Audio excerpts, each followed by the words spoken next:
ఇచ్చిన హామీ డిఫరెన్స్ ఉండొచ్చు, దాన్ని తప్పుపడతారు.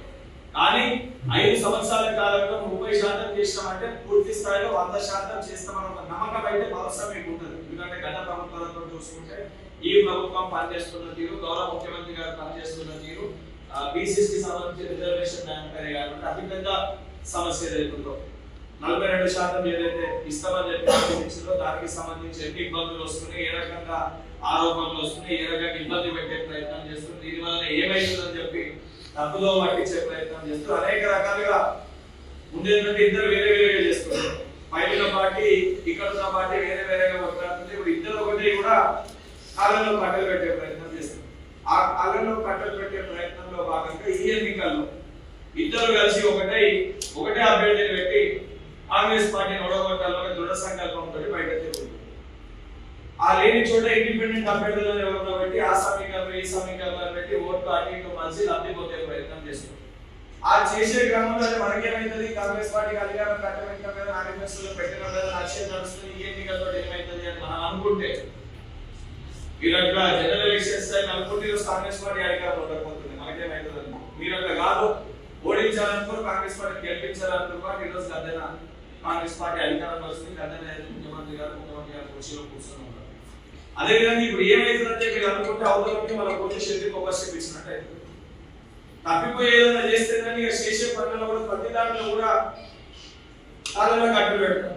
ఉదాహరణకి ఇప్పుడు బీసీ రిజర్వేషన్ దానిపైన అంత నిబంధనతో సర్వే చేసి జనరల్ గా ఎవరికన్నా కూడా వారి కులము వ్యక్తిగతంగా వారిని విమర్శించే వాళ్ళు దేశవ్యాప్తంగా ఉన్న ఆ సామాజిక వర్గానికి సంబంధించిన నాయకులు ఏ రాష్ట్రంలోనన్నా అధికారికంగా రిజర్వేషన్ ఇవ్వాలంటే ముందు లెక్కలు అడుగుతారు. కోర్టు నువ్వు ఏ ప్రాతిపదికన మాట్లాడుతున్నావు, నీకు అక్కడ లెక్కలు ఏముంది ఆ లెక్కలు అడుగుతారు. ఈ రోజు ఆ లెక్కలు చేస్తే ఏకైక రాష్ట్రం తెలంగాణ రాష్ట్రం. షెడ్యూల్ 9 లో పెడుతుందా, కేంద్ర ప్రభుత్వం చేస్తుందా, రాష్ట్ర ప్రభుత్వం చేస్తుందా, కోర్టులు చేస్తుందా, అది రాజ్యాంగ పరంగా ఉందా, రాజ్యాంగ పరంగా లేదా అని సెకండరీ. ఆ డిస్కషన్ అంతా రావాలంటే ముందు పేపర్లు లెక్కలు కావాలి. ఇవాళ పేపర్లు లెక్కలు బయటకు వచ్చినాయి కాబట్టి దాని మీద డిస్కషన్ వచ్చింది. అసలు ఆ లెక్కలే నాకు రావాలి ఏమంటారు, లెక్కలే లేవు అందశాతం ఏడున్నారని మాట్లాడారు. ఈ రోజు వాళ్ళందరూ నోరు మునిపించే విధంగా మొత్తం లెక్కలతోటి సెల్ఫ్ డిక్లరేషన్ ఫామ్లతోటి ఎంత జనాభా ఉందో తమిళనాడులో గతం లెక్కించారు. అదే రకంగా ఇంకా ఇయ్యాలని చేయాలని చెప్పి ముఖ్యమంత్రి గారు ఒక దృఢ సంకల్పంతో పనిచేస్తుంటే కూడా ఆ బీసీలో ఉన్న నాయకులు కూడా దాన్ని అడ్డుకుంటారు. సరే కనీసం నిజంగా వాళ్ళు ఏదైతే వాళ్ళ సామాజిక వర్గం కోసం కొట్లాడుతున్నాం, సరే ప్రభుత్వం ఈ నిర్ణయం తీసుకుంది, తప్పుడు విషయాలు ఏమంటే అసెంబ్లీలో వచ్చి ప్రస్తావించరు.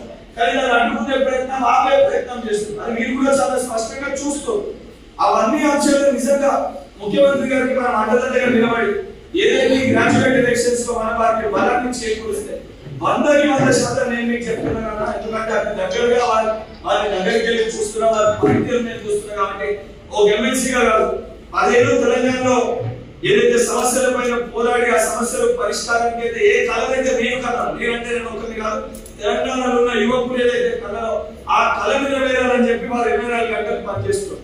అసలు వ్యక్తిని ఆపే ప్రయత్నం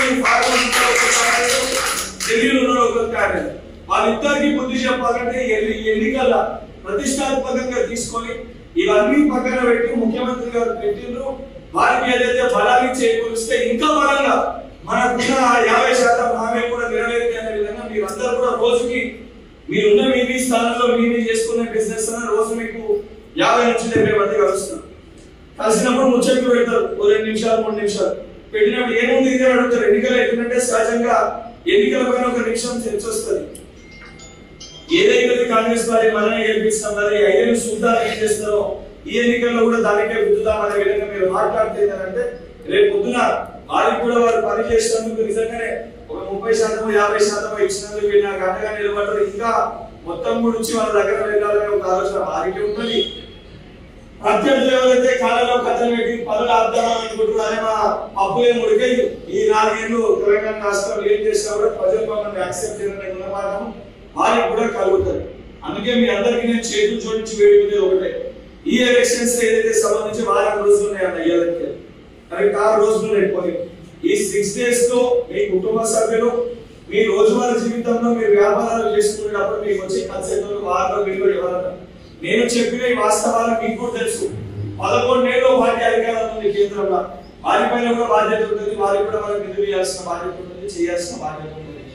వాళ్ళు 2 సార్లు వాళ్ళ బడ్జెట్ సెషన్ లో మన ప్రభుత్వం వచ్చినాక ఎక్కడ కనీసం తెలంగాణ ప్రస్తావన కూడా చేయలేదు, తెలంగాణ వాళ్ళకి తీసుకురావాల్సిన నిధులు కూడా తీసుకొస్తలేదు.